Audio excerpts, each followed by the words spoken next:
Assalamualaikum warahmatullahi wabarakatuh. Yang terhormat Bapak Muhammad Rizal Ramadan MPDI selaku dosen pengampu mata kuliah umum PAI. Sebelumnya perkenalkan kami dari kelompok 4 Matkul PAI offering E17. Saya Bima Firmansyah Soekarno. Saya Clarissa Yunitias. Saya Clara Devina Rizky Alfreda. Saya Ayuniza Rahma. Saya Ahmad Zahil Fadi. Di sini kami akan presentasi mengenai tema topik jihad dan terorisme.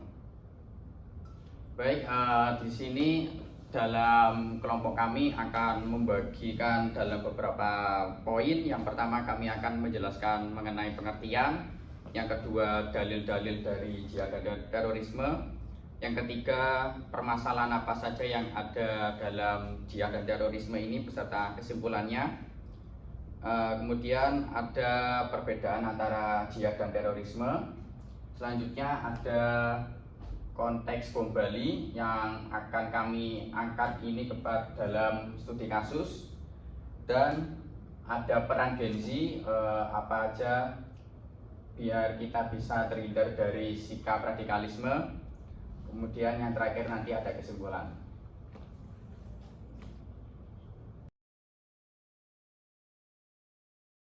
Baik, yang pertama saya akan menjelaskan mengenai pengertian apa itu jihad dan terorisme.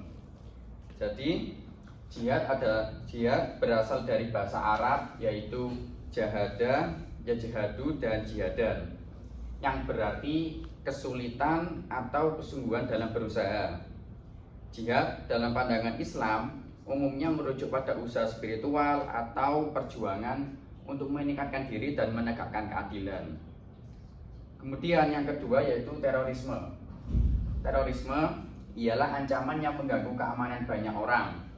Berarti penggunaan kekerasan dan intimidasi untuk mencapai tujuan politik atau menciptakan suasana ketakutan. Jadi jihad dan terorisme sendiri itu berbeda ya.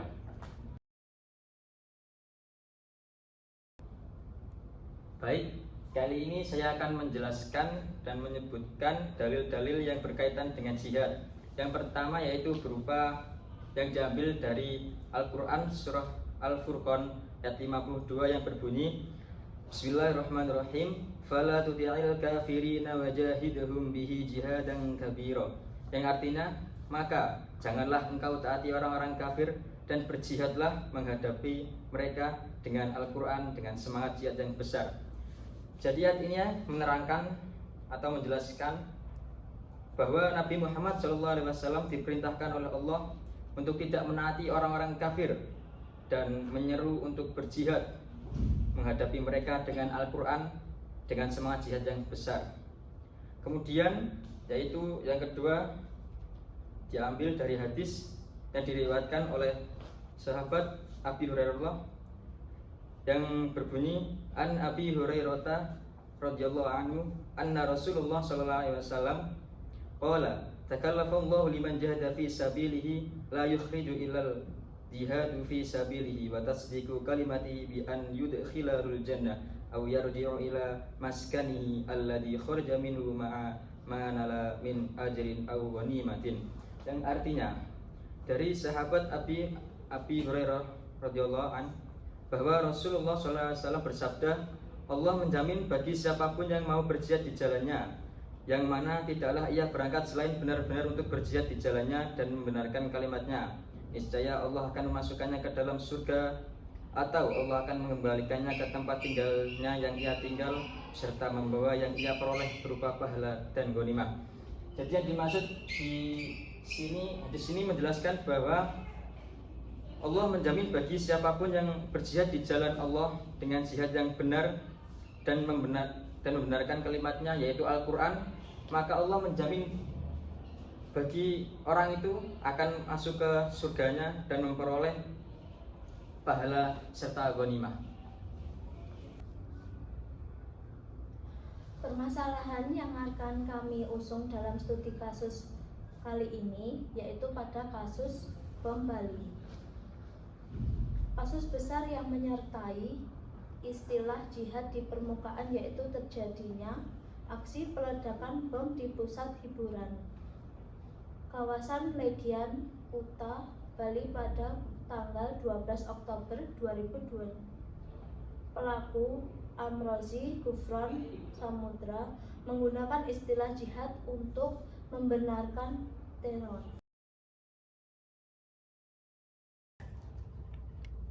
Baik, fenomena dalam bom Bali ini tentunya dilatar belakangi oleh beberapa faktor. Yang pertama, peristiwa bom Bali 12 Oktober 2002 itu tidak terjadi dalam suasana kosong.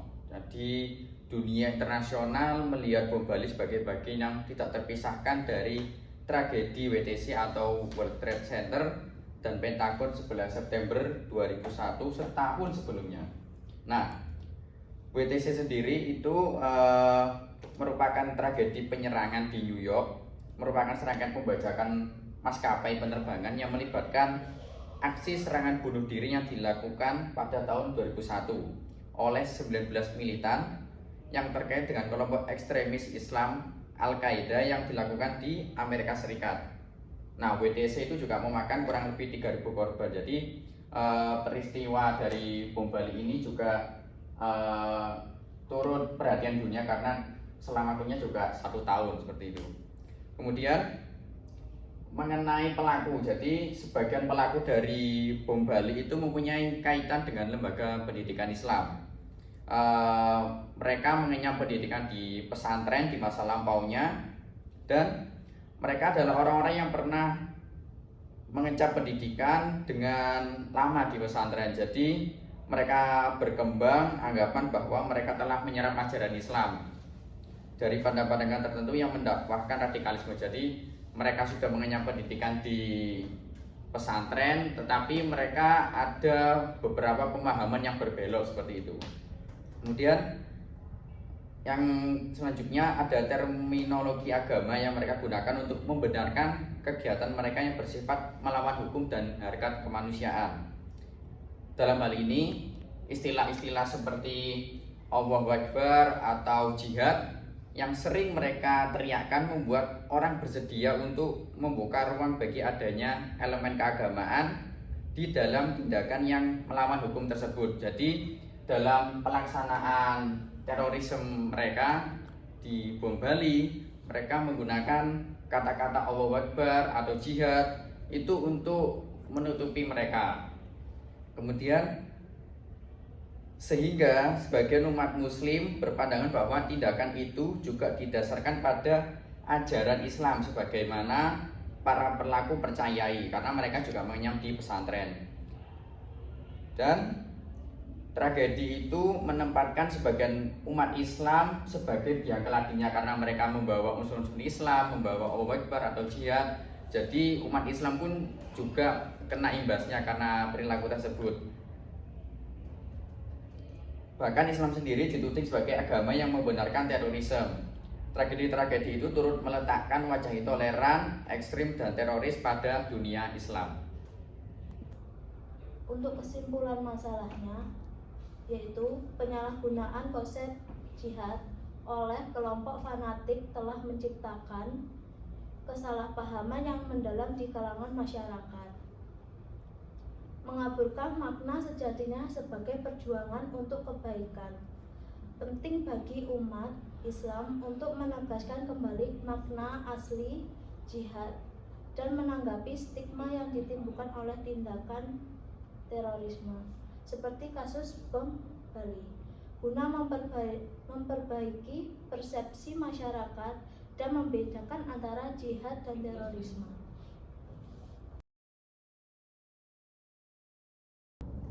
Dan kali ini saya akan membahas tentang perbedaan antara jihad dan terorisme. Perbedaan ini terbagi menjadi 3 aspek, yaitu ada penyebab timbulnya terorisme.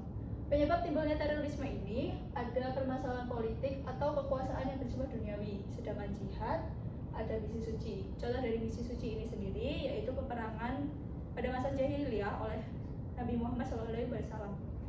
Dan yang kedua ada sifat. Sifat dari terorisme ini yaitu merusak dan anarkis. Maksudnya kerusakan ini berdampak signifikan terhadap masyarakat baik moral ataupun material. sedangkan jihad perbaikan. Perbaikan ini melakukan upaya-upaya menuju perbaikan atau islah sekalipun dalam bentuk peperangan. Oleh karena itu, perang yang dilakukan dalam rangka aplikasi jihad lebih menekankan pada kemaslahatan umat dan meminimalisirkan kerusakan sarana dan prasarana serta lingkungan di wilayah yang menjadi sasaran perang. Dan yang terakhir adalah tujuan. Tujuan dari terorisme ini yaitu kepentingan suatu kaum yang bertujuan untuk merusak. Maksudnya, karakteristik ini menciptakan dan membangkitkan kepanikan dalam masyarakat dan pemerintah.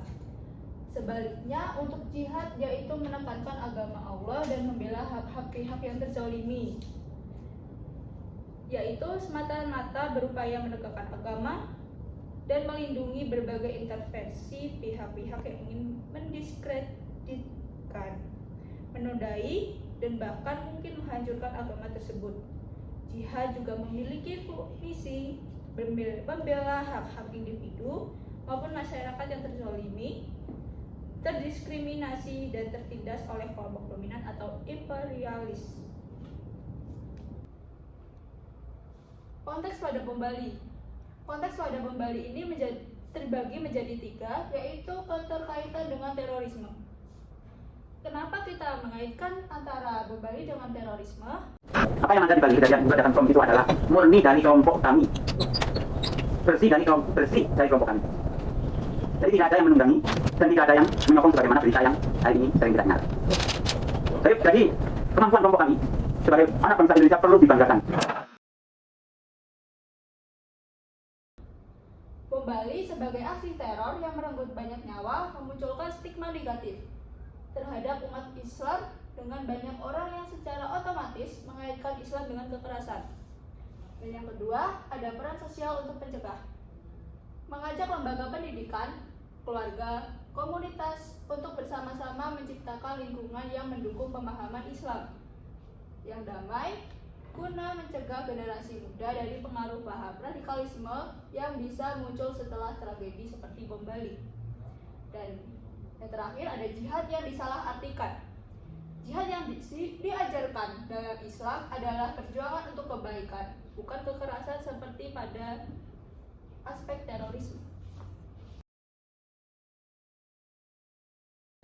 Nah, jadi kita sebagai generasi yang akan datang atau yang biasa dikenal sekarang itu generasi Gen Z, agar kita tidak paham atau terjerumus oleh radikalisme dan juga terorisme, ada beberapa aspek agar kita terhindar dari keduanya. Yang pertama yaitu menanamkan jiwa nasionalisme dan juga kecintaan terhadap NKRI. Yang kedua, memperoleh wawasan keagamaan yang modern, yaitu toleransi tinggi terhadap sesama agama lain. Yang ketiga, membangun kewaspadaan terhadap provokasi dan rekrutmen teroris. Dan yang terakhir yaitu membentuk jejaring sosial yang damai, baik secara online maupun offline.